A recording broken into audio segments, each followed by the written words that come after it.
Hey, what's going on, everyone? So if you're like most people, you're either not doing remarketing, or if you are, you're doing it in a very basic way. So I'm going to give you 3 awesome strategies you can use to get better results with your Facebook remarketing ads and start getting more customers. So let's start diving into that right now. Hey, what's up, everyone? Alvaro Barrios here with Alvaro Barrios Digital, Facebook and Instagram ads expert. And you've heard me talk about remarketing on this channel before, and it is super important.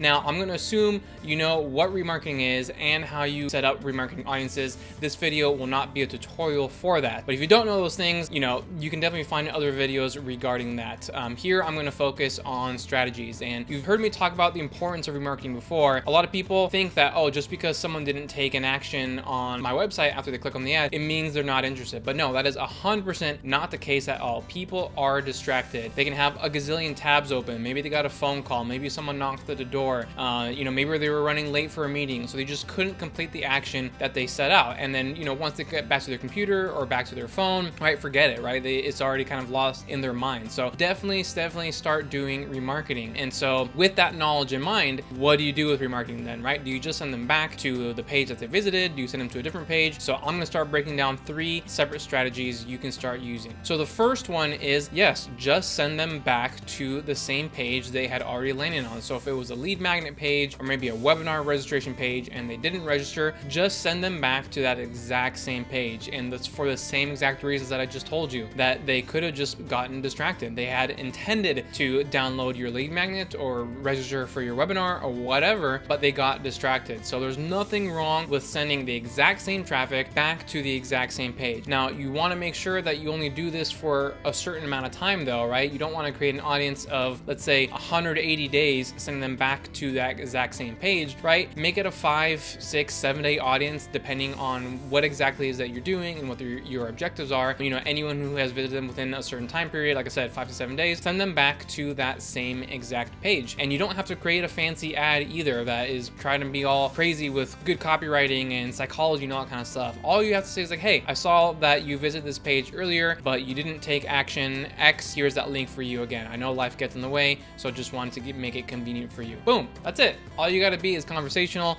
be casual, and let people know that you understand that life can get in the way, and so you're just making it easy for them to take that same action again. So that should definitely be step number 1, send them back to the original page.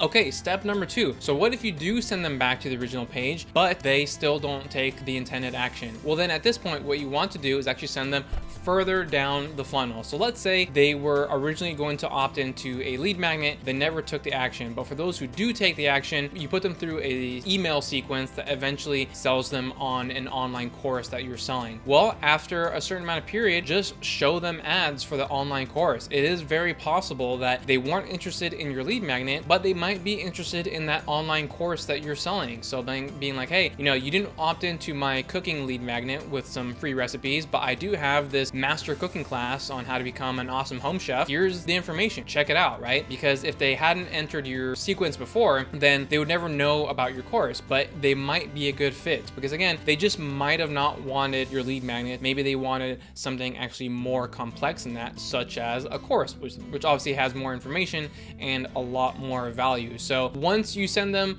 for 5 to 7 days back to the original page, and they don't take action, just send them further down the funnel where they already would have ended up anyway. And so again, the example I'm using here, they didn't opt in for your lead magnet, then send them over to your online course offer. Okay, cool. So what happens if they don't opt into your original offer? They don't opt into your second offer. What do you do at this point? Do you keep on hounding them with the same types of offers? No, at this point, they didn't go for the free thing. They didn't go for the paid thing.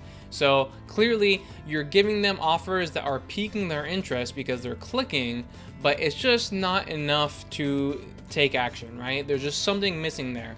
And so at this point, instead of, giving them the same types of related offers, give them a different offer that's still within the same niche or industry or category, however you want to phrase it. So let's use the example I was using earlier of your cooking course, right? And you had a cooking lead magnet, they didn't opt in, and then you showed them ads to your cooking course, they didn't want that cooking course. Well, maybe you have a cooking membership where they get direct access to you on a weekly basis. And so they can jump on video calls with you, ask questions and then just have it be a much more intimate experience than it would have than going through a course by themselves. That could be something that they are interested in because it is a different offer, but still related in the same industry, right? It's not like you had the cooking course and then you're saying, hey, I also have this arts and crafts course, right? No, that's just not related at all. But if you have a cooking membership where they get different types of access, kind of one-on-one coaching with you perhaps, that could be something that they are looking for. So at that point, you send them to a different but related offer. So in the previous example,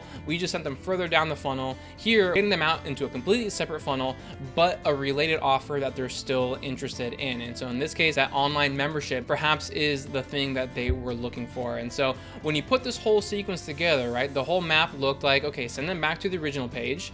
And then second, if they don't opt into that, send them further down the funnel. And then if they don't opt into that, give them a separate but related offer. And at that point, if they still don't take action, then I would actually personally just leave them alone, because at the end of the day, you don't want to annoy people and be overly aggressive with your marketing and your offers. But, in terms of time range, again, each of those, you want to make sure you're using, kind of relatively short time ranges. So maybe remarket to them 5 to 7 days for the first offer, 5 to 7 days for the next offer, and then 5 to 7 days for the third and final offer.